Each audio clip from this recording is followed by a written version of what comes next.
ഓണനിലാവും ഓണപ്പൂക്കളവും ഓണക്കളികളുമൊക്കെയായി നിറഞ്ഞു നിൽക്കുന്ന മലയാളികളുടെ ഓണക്കാലങ്ങളിലേക്ക്, ഓണക്കാഴ്ചകളിലേക്ക് ഏറ്റവും ഇഷ്ടമുള്ള ആൾക്കാർ കൂടെ വന്നാലേ പല ചിത്രങ്ങളും പൂർത്തിയാവുകയുള്ളൂ.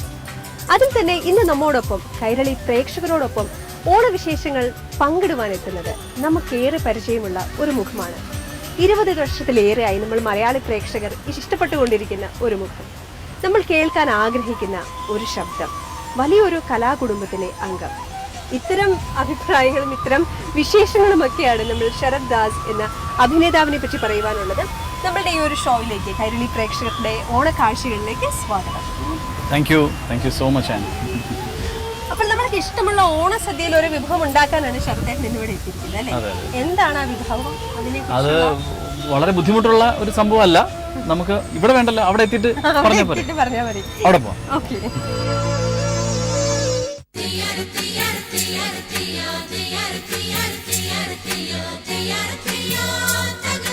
അപ്പൊ നമ്മുടെ ഓണം സ്പെഷ്യൽ ഒരു വിഭവം ഉണ്ടാക്കാൻ പോവുകയാണ്. വിഭവം ഉണ്ടാക്കാൻ ശരത്തേട്ടൻ തയ്യാറായിട്ടിരിക്കുകയാണ്. നമ്മൾക്ക് ഉണ്ടാക്കാനുള്ള വെജിറ്റബിൾസ്, ബാക്കി സാമഗ്രികളൊക്കെ റെഡിയാണ്. ഓക്കെ, പറഞ്ഞോളൂ. എന്തൊക്കെയാണ് ഉദ്ദേശിക്കുന്നത്? ഓലൻ. തെക്കൻ രീതിയിലല്ല, വടക്കൻ രീതിയിലുള്ള ഓലനാണ് ഉണ്ടാക്കുന്നത്. വ്യത്യാസമുണ്ട്. നമ്മുടെ തെക്കൻ രീതിയാണെങ്കിൽ, അതായത് എറണാകുളത്തിന് ഇപ്പുറത്താണെങ്കിൽ തേങ്ങാപ്പാലും ചെറിയ പയറുമാണ് കൂടുതൽ. അതായത് മറ്റേ വൻപയർ എന്ന് പറയുന്നത് അതായിരിക്കും ഇടുന്നത്. പക്ഷെ ഇത് അങ്ങനെയല്ല. തൃശ്ശൂരിനപ്പുറം എന്ന് വേണമെങ്കിൽ പറയാം.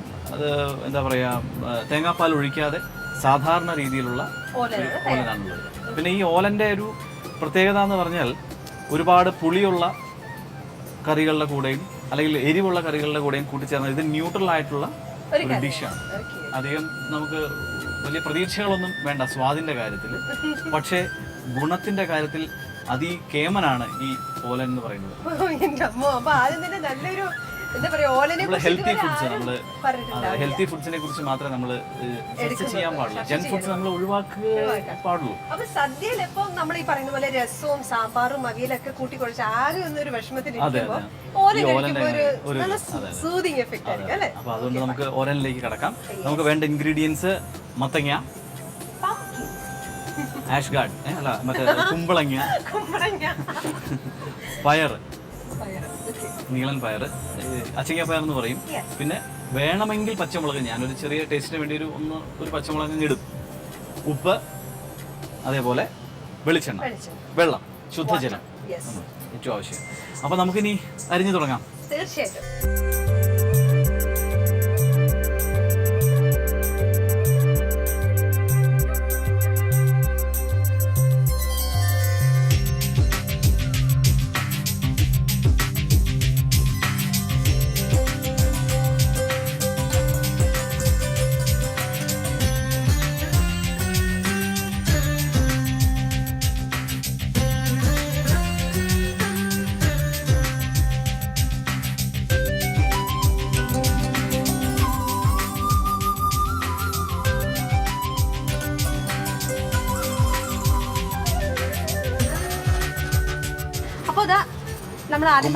കുമ്പളങ്ങ ചെത്തി കഴിഞ്ഞു നമ്മള്.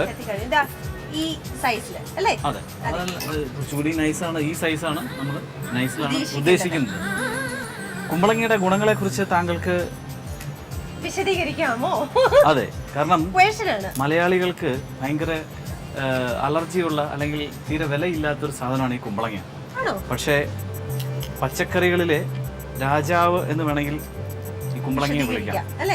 ഒന്നാമത്തെ കാര്യം, കുമ്പളങ്ങ നീരിന്റെ, എനിക്ക് പറഞ്ഞു തന്നതാണ്, നമുക്ക് അനുഭവങ്ങൾ.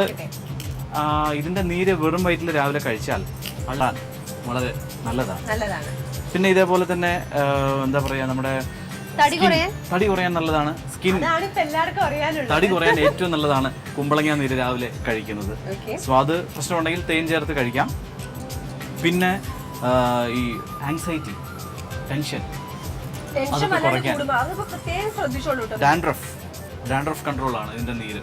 ഇത്രയും കാര്യങ്ങൾ ഇതിനെപ്പറ്റി വിശദമായിട്ട് പറഞ്ഞത് ഇതെന്തെങ്കിലും പരീക്ഷിച്ചു നോക്കിയോ? ഞാൻ കുമ്പളങ്ങ പരീക്ഷിച്ചിട്ടുണ്ട്. ആൻസൈറ്റി ഒക്കെ മാറി. ആൻസൈറ്റി അത് മാത്രമേ നമ്മൾ കിടക്കണ്ട, ഇല്ലാന്ന് എന്റെ ഭാര്യ പറയും, മാറിയിട്ടില്ല എന്ന്. അടുത്തത് മത്തങ്ങ. പമ്പിന്റെ ഗുണഗണങ്ങൾ നമ്മൾ കൂടുതൽ വിശദീകരിക്കേണ്ട കാര്യമില്ല, എല്ലാവർക്കും അറിയാം. അതിനെ കുറിച്ച് അധികം അറിയില്ല, അതുകൊണ്ട് ഞാൻ വിശദീകരിക്കുന്നില്ല. അതിന്റെ സീഡ്സ് തൊട്ട് ഫ്ലഷ് വരെ വളരെ ഹെൽത്തി ആയിട്ടുള്ള ഒരു ഫുഡാണ്. എസ്പെഷ്യലി നമ്മുടെ കൊളോൺ സിസ്റ്റം ഇല്ല, നമ്മുടെ വയറിനുള്ളിലെ സിസ്റ്റം, അതിനെയൊക്കെ ഒന്ന് ക്ലീൻ ആക്കാനും അതിന് വരുന്ന പല പല പ്രശ്നങ്ങൾക്കും ഒക്കെ വളരെ നല്ലതാണ്, പ്രതിവിധിയാണെന്നാണ് പറയുന്നത് കേട്ടോ പംകിൻ.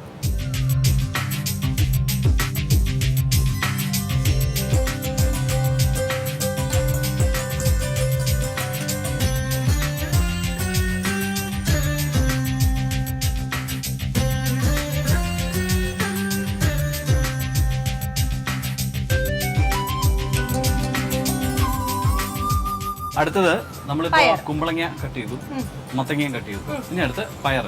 അത് ഇത്ര അധികം വേണമെന്നില്ല, ഇതിന്റെ ഒരു 4-5 മതി. ഞാൻ വെറുതെ പറയാട്ടോ 4-5 ഇവിടുന്ന് അപ്രൂവൽ കിട്ടണം. ഇതാണ് നമ്മളുടെ മെയിൻ സ്റ്റെപ്പ്. നമ്മളൊരു അഭിപ്രായം പറയാം. ഇതിന്റെ ഗുണം എന്ന് പറഞ്ഞാൽ പറഞ്ഞോളൂ, എനിക്കറിയില്ല. ഇതിന്റെ ഗുണം എന്ന് പറഞ്ഞാൽ വളരെ പെട്ടെന്ന് നമുക്ക് ഉണ്ടാക്കാൻ പറ്റും. ഇപ്പം പയർ മെഴുക്കുവരട്ടിയൊക്കെ നമുക്ക് ഏറ്റവും ഇഷ്ടമുള്ള ഒരു സാധനം. പിന്നെ കേരളത്തിന്റെ ഒരു ക്ലൈമറ്റ് അനുസരിച്ച്, ട്രോപ്പിക്കൽ ക്ലൈമറ്റ് അനുസരിച്ച് ഏറെ പെട്ടെന്ന് ഉണ്ടാവാൻ പറ്റുന്ന ഒരു പച്ചക്കറിയാണ്.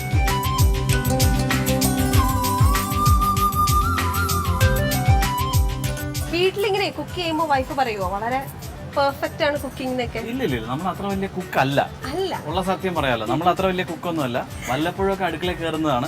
പിന്നെ നമുക്ക് ഏറ്റവും എളുപ്പമുള്ള ഒരു വിഷയമാണ് ഉണ്ടാക്കാൻ ഈ സാധനം, അതുകൊണ്ടാണ് ഞാൻ ഇതിന്ന് സെലക്ട് ചെയ്തത്. അപ്പോൾ നമുക്കിപ്പോ കുമ്പളങ്ങ, മത്തങ്ങ, പയറുമായി. ഇനിയാണ് നമുക്ക് ഏറ്റവും വിഷമമുള്ള, ഏറ്റവും ബുദ്ധിമുട്ടായിട്ടുള്ള ഒരു കാര്യം. പ്രോസസ്സിലേക്ക് ശ്രദ്ധിച്ച് കേൾക്കണം. വെള്ളം ഒഴിക്കുക ആവശ്യത്തിന്. നമുക്കിതൊരു വലിയ വെള്ളം നിർബന്ധമില്ലാത്ത ഒരു കറിയാണ്, അതായത് ഒരു മീഡിയം. അതെ, അപ്പൊ നമുക്ക് അതിനനുസരിച്ചുള്ള വെള്ളം, ഒന്ന് തിളയ്ക്കാൻ പാകത്തിനുള്ള വെള്ളം മതി. ഉപ്പും കൂടി ഇപ്പോ ആവശ്യത്തിന് അങ്ങ് ചേർക്കാം.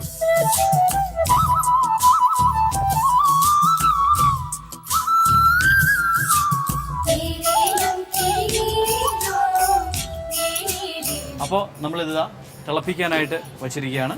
പച്ചക്കറികളെല്ലാം ഇട്ടു, ഉപ്പൊഴിച്ചു, എല്ലാം വെച്ചു. ഇനിതാ അടച്ചു വെച്ചു. ഇനി ഇത് കഴിയുമ്പോഴാണ് ഏറ്റവും ബുദ്ധിമുട്ടുള്ള കാര്യം, അത് ഞാൻ പറഞ്ഞു തരാം. ഇപ്പൊ ഇത് തിളയ്ക്കുന്ന സമയത്ത് ഞാനൊരു കുഞ്ഞു കഥ പറയാം. അപ്പൊ കഥ ശ്രദ്ധിച്ച് കേൾക്കണം. ഏറ്റവും ഒടുവിൽ പറയണം മോറൽ ഓഫ് ദ സ്റ്റോറി എന്താണ് എന്നുള്ളത്. പണ്ടൊരു സ്ഥലത്തിട്ട്, ഒരു നാട്ടിൻപുറം പോലെ ഒരു സ്ഥലം, ഓണക്കാലാണ്. അപ്പൊ ഈ ഓണക്കാലത്ത് എന്താന്ന് വെച്ചാൽ കുട്ടികൾക്കൊക്കെ പൂ പറിക്കാൻ പോണം, ഓരോ വീടുകളിലൂടെ പോണം. അപ്പൊ ഒരു സെറ്റ് കുട്ടികൾ ഇങ്ങനെ വീടുകളിലൂടെ ഒക്കെ ഇങ്ങനെ പൂവൊക്കെ പക്ഷെ ഇങ്ങനെ അവരെ വളരെ ആഹ്ലാദത്തോടെയൊക്കെ നടന്നു നോക്കും. അതാ അപ്പുറത്തെ തൊടിയിൽ കുറേ നല്ല പൂക്കൾ നിൽക്കണ കണ്ടു. അപ്പൊ എന്താ വെച്ചാൽ കൂടുതൽ ഈ എന്താ പറയാ മുതിർന്ന കുട്ടികൾ എന്താന്ന് വെച്ചാൽ ചെറിയ കുട്ടികളെ പറഞ്ഞു വിടും പൂ പറിക്കാൻ വേണ്ടിയിട്ട്. അപ്പൊ ഇങ്ങനെ ഈ തൊടിയിലേക്ക് പൂ പറിക്കാൻ വേണ്ടിയിട്ട് അവർ കൂടുതലുള്ള ഒരു ചെറിയ കുട്ടികൾ, കുഞ്ഞു കുട്ടിയെ പറഞ്ഞു വിട്ടു. അപ്പൊ എന്താന്നറിയില്ല, ആ വീട്ടിലുള്ളവർക്ക് ഈ കുട്ടിയെ പിടിക്കാൻ പറ്റി. പൂക്കളനെ പിടിച്ചു. പിടിച്ചതിന് ശേഷം അവര് മുഖത്തേക്ക് നോക്കിയപ്പോ ഭയങ്കര നിഷ്കളങ്കനായ ഒരു കുട്ടി, നല്ലൊരു അരുമ കുട്ടി. ഇതിങ്ങനെ ഒരു കള്ളത്തരം കാണിക്കുന്ന അവർക്ക് ആർക്കും തോന്നിയില്ല. അപ്പൊ ഒന്ന് സാരമില്ല കേട്ടോ, വാവേ വീട്ടില് പൊയ്ക്കോളൂ എന്ന് പറഞ്ഞിട്ട് അടിയൊന്നും കൊടുക്കാതെ, വഴക്കൊന്നും പറയാതെ കുട്ടി ഇങ്ങനെ മറ്റു കുട്ടികളുടെ കൂടെ ഇങ്ങനെ പറഞ്ഞു വിട്ടു. ഈ കടങ്കഥയല്ല ഇത് ശരിക്കും നല്ലൊരു കഥയാണ്. ഇത് ജീവിച്ചിരിക്കുന്നവരായിട്ടൊന്നും ഒരു ബന്ധമുള്ള കഥയല്ല. അങ്ങനെ നിങ്ങൾക്ക് തോന്നിയാൽ അത് പ്യൂർലി കോയിൻസിഡന്റൽ മാത്രമാണ്. അപ്പം ഞാൻ ഈ ഒരു കഥ പറഞ്ഞില്ലേ, ആ കഥയുടെ ഗുണപാഠം എന്താവാം എന്ന് ഞാൻ പറഞ്ഞു തരാം. ഇപ്പൊ ഈ പറഞ്ഞത് എന്റെ കുട്ടിക്കാലത്ത് നടന്ന ഒരു ചെറിയ സംഭവമാണ്. കണ്ടോ, ശരിക്കുള്ള ഒരു കള്ളന്റെ കഥയാണ് ഞാൻ പറഞ്ഞത്. അന്ന് നമ്മളെ ഈ കുട്ടികളാവുമ്പോ പൂ പറിക്കാൻ പോകും. അവർക്ക് ഈ പറമ്പ് ഈ ഡിവിഷൻസ് ഒന്നുമില്ല കുട്ടികൾക്ക്, മനസ്സിലായില്ലേ? അതിർത്തികളൊന്നുമില്ല, സ്നേഹം ഇങ്ങനെ പരന്ന് കിടക്കുകയാണ്. അപ്പൊ അത് കാരണം അപ്പുറത്തെ വീട്ടിൽ പോയി കാണും, ചിലപ്പോ പൂ പറിച്ച് കാണും, അവര് ചിലപ്പോ പിടിച്ചു കാണും, പിന്നെ മുഖത്ത് നോക്കി പാവമല്ലേന്ന് തോന്നിയിട്ട് അവര് വിട്ട് കാണും. അതായിരിക്കാം മോറൽ ഓഫ് ദി സ്റ്റോറി അല്ലേ? അപ്പൊ കുട്ടികളാണെങ്കിൽ ഇതുപോലെ എന്താ പറയാ ശരത്തേനെ കൊണ്ടുള്ള നിഷ്കളങ്കതയൊക്കെ ഉണ്ടെങ്കിൽ കുറച്ചുകൂടെ നമ്മൾ എന്താ പറയാ എന്തെങ്കിലും നമുക്ക് കുസൃതിയെ കാണിച്ച് രക്ഷപ്പെടാനുള്ള ഒരു ചാൻസ് ഉണ്ട്.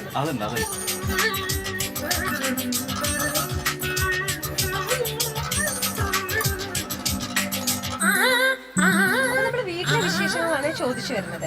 നാട് തിരുവനന്തപുരം അല്ല എന്ന് എല്ലാവർക്കും അറിയാം. അപ്പോൾ വീട്ടിലെ നാട്ടിലെ തറവാട്ടിലേക്ക് വിശേഷങ്ങൾ പറയും, ഓണം വിശേഷങ്ങളൊക്കെ. അവിടെ ശരിക്കും ഇപ്പോഴത്തെ കുട്ടികൾക്ക് കിട്ടാത്തൊരു ഓണം തന്നെയാണ് നമ്മൾ ആസ്വദിച്ചിട്ടുള്ളത്. അച്ഛൻ്റെ വീട് ആലുവ, അത് പെരിയാറിൻ്റെ തീരത്താണ് കുറച്ച്. അപ്പോൾ നമുക്ക് കുട്ടിക്കാലത്ത് പെരിയാറിൽ നീന്തി കളിച്ചതൊക്കെ ഓർമ്മയുണ്ട്.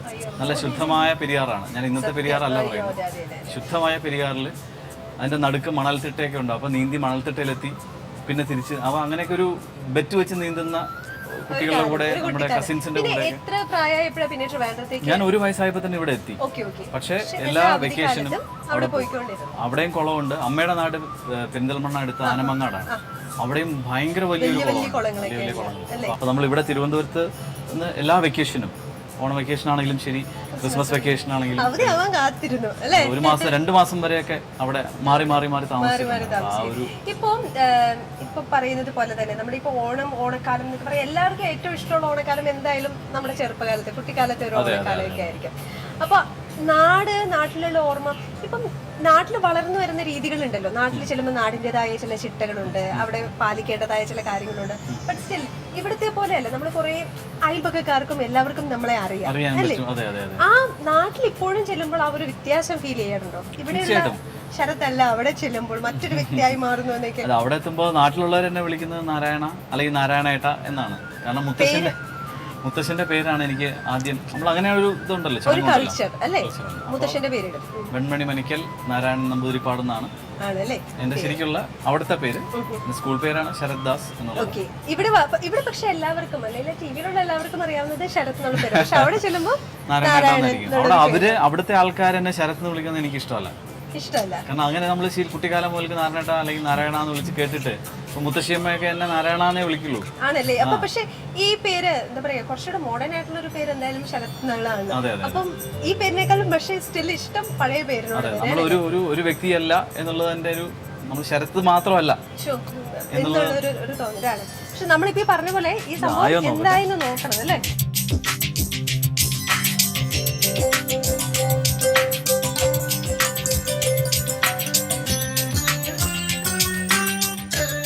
ഇനി ആവാനുണ്ട് സമയം, ഇനി കുറച്ച് സമയം കൂടെ വെയിറ്റ് ചെയ്യാനുണ്ട്. ഇതിലൊക്കെ പേഷ്യൻസ് ആണ് അല്ലെ? സദ്യ ഉണ്ടാക്കുന്ന എല്ലാ കറികളും ഉണ്ടാക്കുന്നത്. കുക്കിംഗ് എന്ന് പറയുന്ന സംഭവം ഭീകര സംഭവം എന്നുള്ളത്. വീട്ടിലെ കുക്ക് ചെയ്യണത് അമ്മയും കുക്ക് ചെയ്യും. അമ്മ കുക്ക് ചെയ്യണതിൽ ഏറ്റവും ഇഷ്ടമുള്ള ഭക്ഷണം എന്തൊക്കെയാ? അമ്മ നമ്മൾ കുട്ടിക്കാലം മുതൽ ശീലിച്ച ആ സ്വാദല്ലേ. അപ്പോൾ അമ്മയുടെ സാമ്പാർ ഇഷ്ടമാണ്, അതേപോലെ രസം. ഈ അങ്ങോട്ടേക്കുള്ള സാമ്പാർ വെക്കുമ്പോ തേങ്ങ അരച്ചുള്ള സാമ്പാറാണ്? രണ്ടും വെക്കാറുണ്ട്. പുളിങ്കറി ഉണ്ട്, പുളിങ്കറി മസാലയൊന്നും ഇടാതുള്ള പുളിങ്കറി ഉണ്ട്. പിന്നെ അല്ലാതെ സാമ്പാറുണ്ട്. അത് കൂടാതെ തന്നെ തേങ്ങ അരച്ച് ചേർക്കുന്നത്. അതിനുശേഷം മഞ്ജു വീട്ടിലേക്ക് എത്തിക്കഴിഞ്ഞപ്പോ മഞ്ജു ഉണ്ടാക്കുന്ന എന്തൊക്കെ പാലക്കാടിനേക്കാളും നോർത്ത് ഇന്ത്യൻ ആണ് അവള് കൂടുതൽ.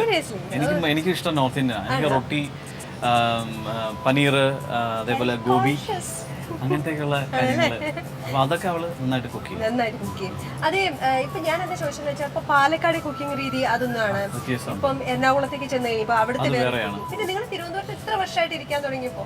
കാസർഗോഡ് ഞാനൊരു മറ്റേ മധുര നൊമ്പരക്കാറ്റ് സിനിമ ഷൂട്ടിംഗ് കാസർഗോഡാണ്. അത് വേറെ ടൈപ്പ് ഓഫ് ഫുഡാണ്. അപ്പൊ നമുക്ക് ഈ ടോട്ടൽ കേരളത്തില് വ്യത്യാസം തോന്നിയത് ശരിക്കും സ്വാദിന്റെ കാര്യത്തിൽ വ്യത്യാസമുണ്ട്. ഇപ്പൊ നമ്മൾ ഒരു ദിവസം അല്ലെങ്കിൽ ഒരു 3 ആഴ്ച ഒരു വീട്ടിൽ തങ്ങി, അത് കഴിഞ്ഞിട്ട് വേറൊരു വീട്ടില് അതിനിപ്പോ മോശമാണെങ്കിൽ അത് കഴിക്കുമ്പോൾ വേറെ ടേസ്റ്റാണ്. അപ്പൊ അതായിരിക്കും നല്ലതെന്ന് തോന്നുന്നു. അപ്പൊ അതുകൊണ്ട് ഓൾ കേരള നമ്മുടെ വീട്ടിലെ ഫുഡ് തന്നെയാണ് ഏറ്റവും നല്ലത്. പിന്നെ എല്ലാം പരീക്ഷിക്കാനുള്ളൊരു താല്പര്യം. 2 കുട്ടികള് അല്ലെ? 2 പെൺകുട്ടികള്, 2 നല്ല സുന്ദരി കുട്ടികള്. ഇപ്പൊ നമ്മൾ ഇന്ന് വിചാരിച്ചിരുന്ന ഷൂട്ടിന് മഞ്ജു വരും എന്നാണ്. മഞ്ജുവിന്റെ തിരക്കുകൾ കാരണം മഞ്ജുവിന് വരാൻ പറ്റില്ല. അപ്പൊ പിന്നെ നമുക്ക് വിശദമായിട്ട് ചോദിക്കാറ് ഇത് എന്തൊക്കെയാണ് സംഭവം, എന്തൊക്കെയാണ് വീട്ടിലുണ്ടാക്കണമെന്നൊക്കെ. എന്തായാലും അത് പറ്റിയില്ല. അപ്പൊ കുട്ടികളുടെ വിശേഷങ്ങളൊക്കെ പറയും. അവർക്കൊക്കെ എന്താണ് ഇഷ്ടം? സദ്യയൊക്കെ കഴിക്കുമോ കുട്ടികള്? കുഴപ്പമില്ല, നിർബന്ധിച്ച് കഴിക്കുക. ആദ്യത്തെ മൂത്താള് കുഴപ്പമില്ല. മൂത്താള് വേദ, അവളിപ്പോ 4ാം ക്ലാസ്സിലാണ്. അവള് സാമാന്യം നല്ലോണം കഴിച്ചോളൂ. നമ്മളൊന്നും പറയണ്ട, അവള് തന്നെ കഴിച്ചോളൂ. അവളോട് നിർത്താൻ മാത്രം. അതെ അതെ അതെ. പിന്നെ 2ാമത്തെ ആളെയാണ് നമ്മൾ നിർബന്ധിച്ച് ഒരു ദിവസം ഒരു വെജിറ്റബിൾ കഴിപ്പിച്ചേ പറ്റൂ. പക്ഷെ പച്ചയായിട്ട് കഴിക്കാൻ അവർക്ക് ഇഷ്ടമാണ്. ക്യാരറ്റ് ഒക്കെ വെറുതെ കഴിച്ച് തിന്നും, വെള്ളരിക്കയാണെങ്കിലും കഴിക്കാൻ ഇഷ്ടം. പക്ഷെ ഈ സാമ്പാറിന്റെ അല്ലെങ്കിൽ ഇതേപോലെ ഓലനൊക്കെ ഉണ്ടാക്കി കൊടുത്തു കഴിഞ്ഞാൽ എന്ന് പറഞ്ഞോണ്ടിരിക്കും. അപ്പൊ ഒരു അടി കൊടുക്കണം. ധ്യാന, 2ാമത്തെ ആള് ധ്യാന. സ്വീറ്റ് ആയിട്ടുള്ള നെയിംസ് അല്ലേ? പേരാരായിരുന്നു സെലക്ട് ചെയ്തത്? രണ്ടുപേരും കൂടി ചേർന്ന് തന്നെയാണ്. Okay okay. മഞ്ജുവിന് എന്തെങ്കിലും പാട്ട് പാടുക അങ്ങനെയൊക്കെയുള്ള എന്തെങ്കിലും താല്പര്യങ്ങളൊക്കെ ഉണ്ടോ? ഇല്ല, അങ്ങനെ പാട്ട് ഭയങ്കരമായിട്ട് കേൾക്കും അവൾ. പിന്നെ അവളാണ് നമുക്ക് ഇപ്പൊ ഞാൻ കല്യാണത്തിന് മുമ്പ് തന്നെ ഞാനൊരു കർണാടക സംഗീതം അല്ലെങ്കിൽ നമുക്ക് ഒരു ക്ലാസിക്കൽ മ്യൂസിക്കിന്റെ ഒരു വലിയ കഥകളി സംഗീതം ഒക്കെ ആയിരുന്നു നമ്മുടെ ഉള്ളിൽ.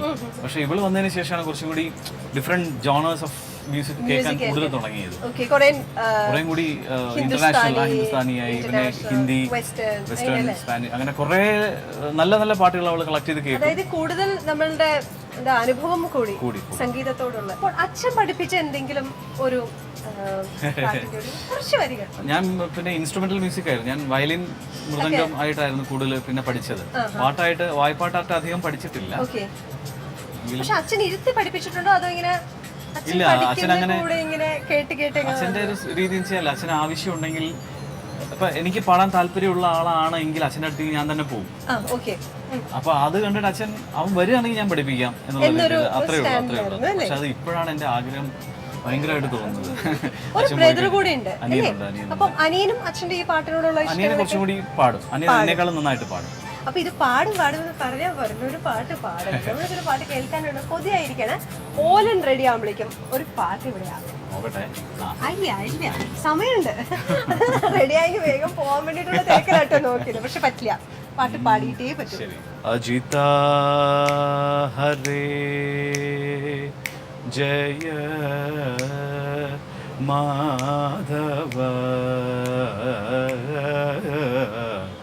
വിഷ്ണു അജമുഖ ദേവ നത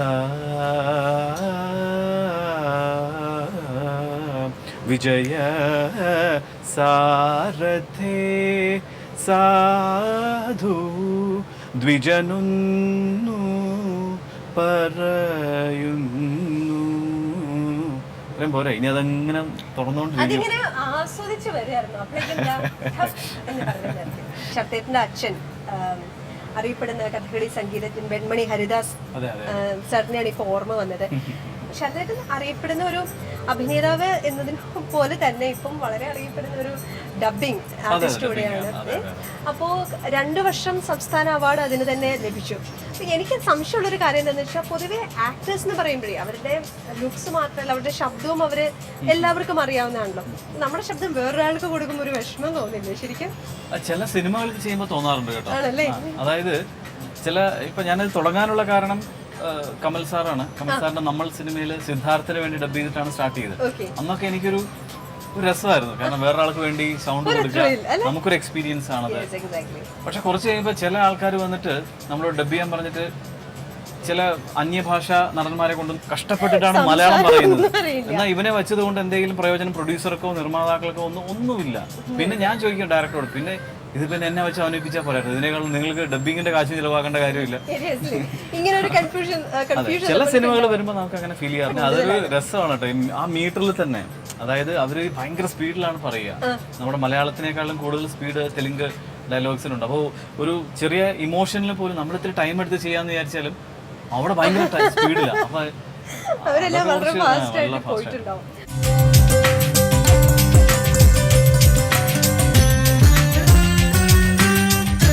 അപ്പൊ എന്തായാലും നമ്മളുടെ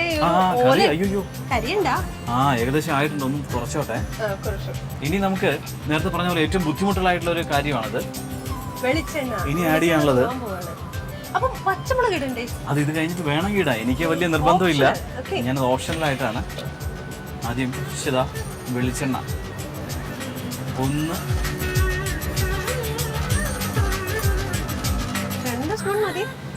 അത് ഇതിന്റെ സ്വാദ് എന്ന് പറഞ്ഞാൽ വെളിച്ചെണ്ണയുടെ സ്വാദ്. എനിക്കിത് കാണുമ്പോ എന്റെ കണ്ണിന്ന് വെള്ളം വരിക. ജീവിതത്തിൽ 3ാമത്തെ പ്രാവശ്യമാണ് ഞാൻ ഓലൻ ഉണ്ടാക്കുന്നത്. അത് ഇത്രയും വൃത്തിയായിട്ട് വന്നു എന്ന് പറഞ്ഞതിൽ എനിക്ക് വളരെയധികം ജീവിതത്തിൽ എടുക്കുന്ന കാര്യങ്ങൾ നമ്മൾ ഗൈഡ് ചെയ്യാൻ ഒരാൾ കൂടി ഉണ്ടെങ്കിൽ നന്നാവും. അത് ശരി. ഇനിയിപ്പോ ആൻ പറഞ്ഞിട്ട് ഞാൻ മുളക് ഇട്ടില്ല എന്ന് വേണ്ട. അയ്യോ, ഞാനൊരു എന്താ പറയാ ഒരു സജഷൻ പറഞ്ഞു ഉള്ളൂ കേട്ടോ. എനിക്ക് വലിയ കീറി ഇടുന്നതല്ലേ നല്ലത്. കീറി ഇടുന്നതാണ്, അങ്ങനെയാണ് കണ്ടിട്ടുള്ളത്. അപ്പൊ ഞാൻ ആനിന് വേണ്ടിയിട്ട് ഒരു പച്ചമുളക് കീറി അങ്ങ് ഇതിലിട്ടു. ഇനി അതൊന്ന് ഇരുന്ന് അതിൻ്റെ ആ എരിവും ഇതൊക്കെ. ഒന്ന് പ്രോപ്പർ ആയിട്ട് ബാലൻസ് ചെയ്ത് വരാൻ കുറച്ചൊരു സമയം അല്ലേ? എന്നാൽ ഇതിന്റെ ടേസ്റ്റ് ഒന്ന് നോക്കുന്നതിൽ ഇതില് കരിവേപ്പില ഇടില്ലേ? ഇല്ല, കറിവേപ്പില ഒന്നും ഇടാൻ പാടില്ല. കാരണം ഇപ്പോഴത്തെ കറിവേപ്പില എന്ന് പറഞ്ഞാൽ മരുന്നടിച്ച് വരുന്ന കറിവേപ്പിലയാണ്. അതുകൊണ്ട് ഇടാൻ പറ്റുമോ? ഇടാൻ പാടില്ല. അങ്ങനെയാണ് എന്റെ അറിവ്. അപ്പൊ ഈ കറിയുടെ ഒരു പ്രത്യേകത കേട്ടോ, വളരെ സ്പീഡിൽ ഞാൻ പറയാണ്. നമ്മൾ മഞ്ഞളിടില്ല, മല്ലിപ്പൊടി ഇല്ല, മുളക് പൊടി ഇല്ല, പൊടി സംഭവങ്ങൾ ഒന്നുമില്ല, കായം, ഉലുവ അങ്ങനെയുള്ള ഒന്നുമില്ല. ഒരു പച്ചമുളക്, പിന്നെ ഇതാ ഒരു ഇത്തിരി വെളിച്ചെണ്ണ. അപ്പൊ ഇതിന്റെ സ്വാദേ ഒന്ന് നോക്കിയിട്ട് പറയണേ. തീർച്ചയായിട്ടും നമ്മളിത് ടേസ്റ്റ് ചെയ്യാൻ പോവാണ്. എന്തായാലും എനിക്കിഷ്ടമായിരിക്കും ഇത്, അതൊരു സംശയമില്ല, ഞാൻ ഉണ്ടാക്കിയ കാരണം.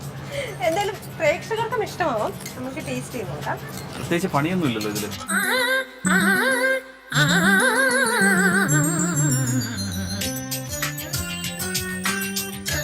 Wow, I'm a genius. Marvelous. Wonderful, marvelous. Yummy. ഇത് എനിക്ക് ഞാനിത് കൊണ്ടുപോകും കേട്ടോ. എന്റെ ഭാര്യയ്ക്ക് ഞാനിത് കൊടുക്കും. എന്നിട്ട് ഞാൻ പറയും, ഞാൻ ഇന്ന് വിജയശ്രീ ലാളിതനായി ഓലൻ ഉണ്ടാക്കിയടി. ഓലൻ കുറച്ചുകൂടെ വേണോ? ഇല്ല, വീട്ടിൽ കൊണ്ട് എല്ലാരും ഞെട്ടിക്കാനുള്ള പരിപാടിയിലാണ് അല്ലേ? അപ്പം ഈ റെസിപ്പി നാട്ടിൽ നിന്നുള്ള റെസിപ്പിയാണ്, അമ്മ ഉണ്ടാക്കിയ റെസിപ്പിയാണ്. അപ്പൊ ഷെഫേറിന്റെ മമ്മിക്ക് പ്രത്യേകമായിട്ടുള്ള താങ്ക്സ്. അപ്പൊ കുറച്ചാണെങ്കിലും നമ്മൾക്ക് പറ്റാവുന്ന രീതിയിൽ ചില കൊച്ചു കൊച്ചു കറികളൊക്കെ ഉണ്ടാക്കി ഓണമൊക്കെ എല്ലാവരോടും ഒന്ന് ഉഷാറാക്കാൻ നമുക്കൊന്ന് പറയാം അല്ലേ? തീർച്ചയായിട്ടും. ഓക്കെ, അപ്പൊ ഷെഫേറിന്റെ നമുക്ക് നല്ലൊരു ഓണാശംസകൾ പറഞ്ഞു. എല്ലാ ചെറുപ്പക്കാരും, അത് ഏത് ജോലി ആയിക്കോട്ടെ, എല്ലാ ചെറുപ്പക്കാരും വീട്ടിൽ ഓലൻ ഉണ്ടാക്കണം. കാരണം എളുപ്പമുള്ള കാര്യം, ഏറ്റവും എളുപ്പമുള്ള കാര്യമാണ്. ഓണാശംസ പറയാം, നിനക്ക് പറയാം, ഇത് കഴിയട്ടെ. എല്ലാ ചെറുപ്പക്കാർക്കും നമ്മളൊരു ഇത് കൊടുക്കണ്ടേ. അപ്പോ എല്ലാ ചെറുപ്പക്കാരും ഓലൻ ഉണ്ടാക്കുക, പ്രത്യേകിച്ച് ഈ ഓണക്കാലത്ത്. അതാണ് എന്റെ ഏറ്റവും വലിയ. ഹെൽത്തി ആയിട്ടുള്ള എല്ലാവർക്കും സ്നേഹം നിറഞ്ഞ, സന്തോഷം നിറഞ്ഞ, സമാധാനം നിറഞ്ഞ ഓണാശംസ.